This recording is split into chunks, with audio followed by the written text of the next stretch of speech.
Hvis vi prøver at tage udgangspunkt i bilsælgeruddannelsesforløbet, så er målgruppen nyansatte bilsælgere, trainee kunne man kalde dem, eller juniorsælgere. Ofte så har de en baggrund, hvor de er udlært i et andet fag. Det kunne være som tøjekspedienter, eller som møbelsælgere, eller på anden måde har erfaring med salg og kundekontakt. Det er afgørende, at de ikke har en videregående uddannelse. Ja, det vil sige, at det er ikke afgørende, men det bliver bare en smule dyrere i forhold til, at de ikke kan få refusion under de her uddannelsesforløb.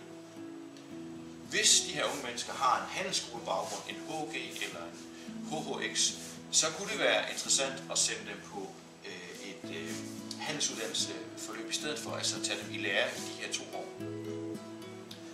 Men det kan man afgøre individuelt efter kandidatens baggrund. Fordelen ved bilsælgeruddannelsen er selvfølgelig, at man kan uddanne sine egne dygtige medarbejdere, og det har man jo hele tiden gjort i branchen. Så bilsælgerforløbet skal egentlig ses som en mulighed for at speede den her proces lidt op.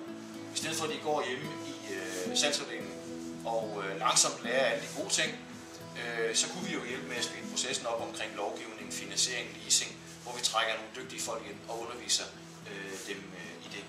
Hvis vi tager bilsælgerforløbets plan, så er der 9 moduler af 4 til 5 dage, og de er fordelt på en periode på cirka 10 måneder. Så hen over et års tid skal de her unge mennesker, eller nye bilsælgere, på skole i 9 gange.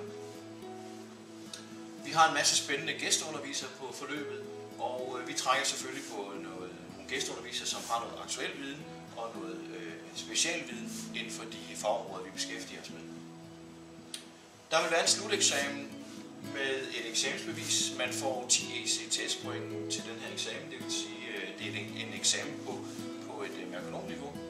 Og vi kan jo nævne, at sidste år afsluttede alle med rigtig god karakter, så det er selvfølgelig ingen problem.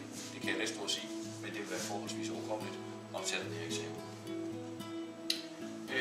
Udover det så får man diplom fra de 2 brancheorganisationer i Danmark, nemlig Bilbranchen og Danmarks Automobilforening, og bliver således stemplet, kan man sige, godkendt til at være bilsælger.